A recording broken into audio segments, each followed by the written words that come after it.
நீங்க பிகினரா இருந்தாலும் சரி, இல்ல ரிப்பீட்டரா இருந்தாலும் சரி, இவ்வளோ நாள் ப்ரிப்பேர் பண்ணத விட, இந்த லாஸ்ட் 7 டூ 8 டேஸ் எப்படி நீங்க டைமை யுட்டிலைஸ் பண்றீங்க, கரெக்ட்டா ஸ்ட்ராட்டஜி யூஸ் பண்ணி மார்க் டெஸ்ட் அட்டெண்ட் பண்ணி அனலைஸ் பண்றீங்க அப்படிங்கிறது தான் ரொம்ப முக்கியம். எஸ்பிஐ, பிஓ பிலிம்ஸ் எக்ஸாம பொறுத்தவர. ஈவன் தோ ரிப்பீட்டரா இருந்தாலும். ஸோ எப்படி நீங்க ப்ராப்பரா அந்த ஸ்ட்ரக்சரா நீங்க அந்த ப்ரிப்பரேஷன கொண்டு போகலாம், மார்க் டெஸ்ட் அண்ட் செக்ஷனல் டெஸ்ட்டை எப்படி யுட்டிலைஸ் பண்ணலாம், பிகினர் எப்படி படிக்கணும், ரிப்பீட்டர் எப்படி படிக்கணும், சப்ஜெக்ட் வைஸா எப்படி எந்தெந்த டாபிக்ஸ் ப்ரையாரிட்டி குடுக்கணும் அப்படிங்கிறத தான் இந்த வீடியோல பார்க்க போறோம். வழக்கமா நம்ம பிபிடில கொண்டு வருவோம். இந்த வீடியோல குடுக்க முடியாது. ஸோ நான் வெளிய ஹாஸ்பிட்டல்ல இருக்கோம். ஸோ நாளைக்கு வேற நம்மளால இந்த மாரி ஃபார்மேட்ல தான் வீடியோ குடுக்க முடியும். ஸோ பட் இருந்தாலும் எப்படி நீங்க பண்ணலாம் அப்படிங்கிறத நான் தெளிவா சொல்லிடுறேன். நீங்க வீடியோ ஃபுல்லா பாருங்க. முடிஞ்சா பேப்பர், பென் எடுத்து நோட் பண்ணி வச்சுக்கோங்க. அண்ட் நீங்க பேங்க் எக்ஸாம் ப்ரிப்பேர் பண்றீங்கன்னா, TN bankers academy app utilise பண்ணிக்கோங்க. இந்த வீடியோக்கு லைக் பண்ணிக்கோங்க. சேனலை சப்ஸ்கிரைப் பண்ணிக்கோங்க. ஃப்ரெண்ட்ஸ் உங்க ஃப்ரெண்ட்ஸ்க்கு நம்ம சேனலை ஷேர் பண்ணிருங்க. வாங்க வீடியோக்குள்ள போலாம். இது ரிப்பீட்டர்ஸ்க்கு நிறைய பேருக்கு தெரியும். எக்ஸாம் ரிப்போர்ட்டிங் டைம்லேருந்து 1 ஹவர் கழிச்சு நம்ம ஒரு மார்க் டெஸ்ட் டெய்லி போட்டுறணும். அந்த மார்க் டெஸ்ட் அப்படிங்கிறது எக்ஸாம் லெவலில், அதாவது மெமரி பேஸ்டு கொஸ்டின் அப்படி இல்லைனா லைவ் மார்க் டெஸ்ட் எல்லா வெப்சைட்லையும் விடுவாங்க இல்லையா, அந்த மாதிரி டெஸ்ட்டு நீங்கள் எடுக்கிறது பெட்டராக இருக்கும். எக்ஸாம் 8 மணிக்கு ரிப்போர்ட்டிங்னா 9 மணிக்கு, 10:30 மணிக்கு ரிப்போர்ட்டிங் டைம்னா 11:30 மணிக்கு, இந்த மாதிரி எக்ஸாம் லெவல் அப்படி இல்லைனா live mark test. Mark test நான் சொல்ல, மெமரி பேஸ்டு பிவிக்யூ அப்படி இல்லைனா லைவ் டெஸ்ட், இந்த மாதிரி எக்ஸாம் லெவலில் இருக்கக்கூடியது. இல்லை மாட்ரேட் லெவல், ஈஸி லெவல் அப்படின்னு மார்க் டெஸ்ட்டில் இருக்கும். அந்த மாதிரி மார்க் டெஸ்ட்டே எடுங்க. இந்த மாதிரி ரிப்போர்ட்டிங் டைம்லேருந்து 1 ஹவர் கழிச்சு எடுக்கக்கூடிய மார்க். அண்டு இன்னொரு மார்க் கம்பல்சரியாக டெய்லி எடுக்கணும். மொத்தம் 2 மார்க்கு. அதில் ஒன்று மெமரி பேஸ்டுலாம் ஈஸி லெவல், இன்னொன்று வந்து மார்க். அது கொஞ்சம் டிஃபிகல்ட்டாக இருக்கும். ஏன்னா பேப்பர் டிஃபிகல்ட்டாக ஒரு சில ஷிஃப்ட்ஸ் கேட்பாங்க. அதையும் டேக்கிள் பண்ண வேண்டிய சுச்சுவேஷன் இருக்குது. அது எந்த டைமில் எடுக்கணும் அப்படின்னா, நீங்கள் மார்னிங் பர்சன் அப்படி இல்லைனா ஈவினிங் பர்சன். காலையில் சீக்கிரமாக எந்திரிக்கிறீங்கன்னா சாப்பிட்றதுக்கு முன்னாடியே ஒரு மார்க் டெஸ்ட் எடுத்துருங்க. இல்லை நீங்கள் லேட்டாக தான் எந்திரிப்பீங்க அப்படின்னா ஈவினிங் இல்லைனா நைட் டைமில், முடிஞ்ச வரை ஈவினிங் டைம்குள்ளே எடுத்துருங்க. ஓகேங்களா? ஸோ எக்ஸாம் டைம்லேருந்து 1 ஹவர் கழிச்சு எக்ஸாம் லெவல்லே ஒரு மார்க்கு. மார்னிங் பர்சனோ இல்லை ஈவினிங் பர்சனோ உங்களுடைய டைம் அவைலபிலிட்டிக்கு தகுந்த மாதிரி எக்ஸ்ட்ரா இன்னொரு மார்க் டெஸ்ட் போட்டுடணும். ஓகேங்களா? இப்போ அந்த மார்க் டெஸ்ட் போடும்போது ஆப்டியோ, ரீசனிங்கோ, இங்கிலீஷோ ஏதாச்சும் ஒரு சப்ஜெக்ட் நல்லா பண்ணுவீங்க. நல்லா பண்ணாத 2 சப்ஜெக்டை பிக் பண்ணிக்கோங்க. அதுக்கு என்ன பண்ணுறீங்கன்னா செக்ஷனல் டெஸ்ட். அந்த செக்ஷனல் டெஸ்ட் எப்படி எடுக்கணும்னா 3 பிரிச்சுக்கோங்க.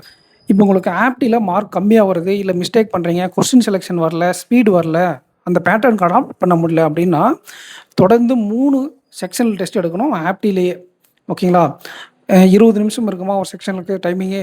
அப்போது நீங்கள் செக்ஷனல் டெஸ்ட் ஆரம்பித்து 20 நிமிஷம் கழித்து முடிச்சிருவீங்க. முடிச்சுட்டு கரெக்டாக நீங்கள் கொஸ்டின் செலெக்ஷன் பண்ணீங்களா அப்படின்னு பாருங்கள். என்ன கொஸ்டின் செலெக்ஷன் அப்படின்னா, ஒவ்வொரு சப்ஜெக்டும் அப்படியே சொல்லிடுறேன் சொல்லும்போது. ஆப்டியில் நீங்கள் எக்ஸாம்பிள் ரியலாக சொல்லுங்கள் என்னென்ன அட்டன் பண்ணுவீங்க. Approximation, number series, quadratic equation, DI. இதை தான் எக்ஸாம்பிளில் ப்ரைமரியாக அட்டன் பண்ணுவீங்க. செக்ஷனல் டெஸ்ட்லேயும் அதை அட்டன் பண்ண ட்ரை பண்ணுங்கள். அதில் உங்களுக்கு ஸ்பீட் வருதான்னு பாருங்கள், செக் பண்ணுங்கள். ஓகேங்களா? அதுக்கப்புறம் அப்ளிகேஷனில் செலக்டிவாக ஒரு 3லேருந்து 5 கொஸ்டின் அட்டன் பண்ணுவீங்கல்ல, அந்த செலக்டிவாக அட்டன் பண்ணக்கூடிய கொஸ்டின்ஸை அட்டன் பண்ணுங்கள். ஓகேங்களா? ஸ்பீட் மேக்ஸ் அட்டன் பண்ணிவிட்டு டிஐ ப்ளஸ் 2 to 3 அர்த்தமெட்டிக். ஒரு சில பேரால் இதுக்கு அர்த்தமெட்டிக் வர முடியாது. டிஐயில் 1, 2 பெண்டிங் வச்சுருவீங்க. கவலைப்பட தேவையில்ல. தொடர்ந்து 3 செட் எடுக்கிறீங்க இல்லையா, செட் 1, செட் 2, செட் 3. அந்த செட் 3 எடுக்கும்போது உங்களுக்கு அந்த இம்ப்ரூவ்மெண்ட் தெரியும். உங்களுக்கு ரீசனிங் சூப்பராக வரும், அதுக்கு அவ்வளோ ப்ராக்டிஸ் பண்ண தேவையில்லைன்னா ஆப்டியில் இன்னொரு செட்டு இன்க்ரீஸ் பண்ணிக்கிட்டு ரீசனிங்கில் 2 செட்டு போடுங்க. இல்லை உங்களுக்கு ரீசனிங் தான் இம்ப்ரூவ் பண்ணணும், பசில் ஸ்பீடே வரல அப்படின்னா ஆப்டியில் 2 போட்டுட்டு ரீசனிங் 4 செட்டு போடுங்க. ரீசனிங் அதே மாதிரி தான். எக்ஸாம் ஹாலில் நீங்கள் எப்படி அப்ரோச் பண்ணுவீங்களோ அதே மாதிரி இந்த இன்இக்வாலிட்டி, கோடிங், டிகோடிங், சிலாஜிசம் இதெல்லாம் ஃபஸ்ட் அட்டன் பண்ணிவிட்டு அதுக்கப்புறம் செலக்டிவான 2 பசில் அட்டன் பண்ணுங்கள். அதுக்கப்புறம் blood relation, ordering puzzle. So உங்களுடைய ஸ்ட்ரென்த்துன்னு ஒன்று இருக்கும் இல்லையா ரீசனிங்க்கு, அதை நீங்கள் அட்டன் பண்ணுங்கள். அந்த ஆர்டரில் அட்டன் பண்ணி ப்ராக்டிஸ் பண்ணி அந்த பேட்டர்னை அடாப்ட் பண்ணிக்கோங்க. ஸோ ஒரு நாளைக்கு நீங்கள் என்ன பண்ண போகிறீங்கன்னா 2 ஃபுல் டெஸ்ட் எடுக்க போகிறீங்க, 6 செக்ஷனல் டெஸ்ட் எடுக்க போகிறீங்க. உங்களுடைய வீக்னஸ் ஸ்ட்ரென்த்துக்கு தகுந்த மாதிரி எந்த சப்ஜெக்ட்டுக்கு அதிகமான இம்பார்ட்டன்ஸ் கொடுக்கணும் அப்படிங்கிறத நீங்கள் பார்த்துக்கணும். இங்கிலீஷ் வராதவங்க என்ன பண்ணலாம் அப்படின்னா, இங்கிலீஷும் ப்ளஸ் இன்னொரு அடிஷ்னலாக செக்ஷனல் டெஸ்ட்டும் எடுத்துக்கோங்க. நீங்கள் ஸ்ட்ராங்காக இருக்கக்கூடிய சப்ஜெக்ட்ஸ் கூட செக்ஷனல் மார்க் எடுக்கணுன்றது கட்டாயம் இல்லை. பட் ஆனால் இன்னும் நீங்கள் இந்த டைமிங், கொஸ்டின் செலெக்ஷன், இதெல்லாம் இம்ப்ரூவ் பண்ணணும். ஸ்பீடு பத்தல அப்படிங்கிற சப்ஜெக்ட்ஸ்க்குலாம் கொஞ்சம் செக்ஷனல் டெஸ்ட் எடுக்கிறது ரொம்ப ரொம்ப முக்கியம். சரிங்க சார், மார்க் டெஸ்ட் போட்டுட்டு அனலைசிஸ் பண்ணணுமே அப்படின்னா, கண்டிப்பா அனலைஸ் பண்ணிறணும். அந்த 2 ஃபுல் மார்க் டெஸ்ட் இருக்கு இல்லையா? அத கண்டிப்பா அனலைஸ் பண்ணிறணும். செக்ஷனல் டெஸ்ட்ல என்ன பண்றீங்க அப்படின்னா, எக்ஸாம்ல நீங்க உங்களுக்குன்னு பிரையாரிட்டி குடுத்து வச்சிருப்பீங்க இல்லையா? அந்த டாபிக்ஸ் மட்டும் அனலைஸ் பண்ணுங்க. எக்ஸ்ட்ரா டைம் இருந்தா மீதி கொஸ்டின்ஸ் எல்லாம் சால்வ் பண்ணி பாருங்க. இது வந்து ரிப்பீட் டெஸ்ட்க்கான ஸ்ட்ராட்டஜி.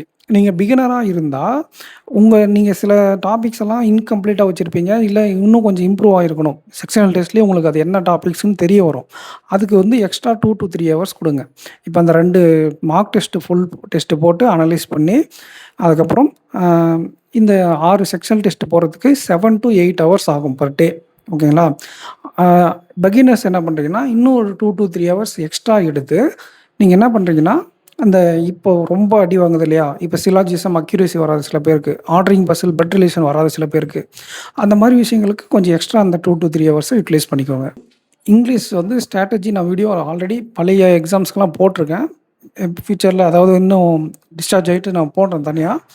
மேலோட்டமா சொல்லிடுறேன். நீங்க இத ரீடிங் பார்ட் ஆர்சி தனியா பிரிச்சுக்கோங்க. ஸ்கோர் பூஸ்டர், மேட்ச் த காலம், வேர்ட் ஸ்வாப், அதுக்கப்புறம் சென்டென்ஸ் ரீஅரேஞ்ச்மென்ட், பேராஜம்பிள். இது 4மே ரொம்ப முக்கியம் உங்களுடைய இங்கிலீஷ் ஸ்கோரை பூஸ்ட் பண்ணுறதுக்கு. அதுக்கப்புறம் இந்த ஃபில்லர்ஸ், கிளாஸ் டெஸ்ட்டு, ஆர்சி இதெல்லாம் ஓகேங்களா? கிராமர் வராதவங்களுக்கு இந்த டாபிக் எல்லாம் நல்லா ப்ராக்டிஸ் பண்ணி வச்சுக்கோங்க. கிராமர் வர்றவங்க எக்ஸ்ட்ரா எரர் ஸ்பாட்டிங்கும், அந்த சென்டென்ஸ் கம்ப்ளீஷன் அப்படி இல்லைன்னா சென்டென்ஸ் கரெக்ஷன் சொல்லுவாங்க, பிரேஸ் ரீப்ளேஸ்மெண்ட் எல்லாம் ஒன்று தான். ஸோ அந்த டாபிக்ஸை கொஞ்சம் ஃபோக்கஸ் பண்ணுங்கள். ஓகேங்களா? இருக்கிற எல்லா டாப்பிக்கும் சொல்லியிருந்தேன். பட் ஆனால் அதில் ப்ரையாரிட்டி உங்களுக்கு கிராமர் வரும்னா அதுக்கு தகுந்த மாதிரி அப்ரோச் பண்ணுங்கள். கிராமர் வராதவங்க word swap, match the column, sentence rearrangement, para jumble, ஆர்சியில் செலக்டிவாக அட்டன் பண்ணணும். இன்டைரக்ட் கொஸ்டின்ஸ்க்கு கொஞ்சம் அதிகமாக டைம் எடுத்தால் கொஞ்சம் ஸ்கிப் பண்ணி ப்ராக்டிஸ் பண்ணுங்கள். Synonyms, antonyms. அதுக்கப்புறம் வந்து பார்த்தீங்கன்னா ஃபில்லர்ஸ், கிளாஸ் டெஸ்ட் இதெல்லாம் வந்து கிராமர் வராதவங்களுக்கு ஸ்கோர் பண்ண ஹெல்ப்ஃபுல்லாக இருக்கக்கூடிய டாபிக்ஸ். சரிங்களா? சப்ஜெக்ட் வைஸாக செப்பரேட்டாக எப்படி அட்டன் பண்ணணும் அப்படிங்கிற ஸ்ட்ராட்டஜி உங்களுக்கு வேணும் அப்படின்னா கமெண்ட் செக்ஷனில் கமெண்ட் பண்ணுங்கள். கண்டிப்பாக நாளைக்கு நான் அப்லோட் பண்ணுறேன். ஸோ சிம்பிளாக சொல்லணும்னா பர் டே 2 மார்க் டெஸ்ட், அது ஒன்று எக்ஸாம் லெவல், இன்னொன்று வந்து பார்த்தீங்கன்னா கொஞ்சம் மார்க் டெஸ்ட் லெவலில் இருக்கணும். அந்த எக்ஸாம் லெவல் அப்படிங்கிறது உங்களுக்கு ரிப்போர்ட்டிங் டைம் இருக்கு இல்லையா? அதுலேருந்து 1 ஹவர் கழித்து போடணும். இதை அனலைஸ் பண்ணிடணும் ப்ராப்பராக. ஓகேங்களா?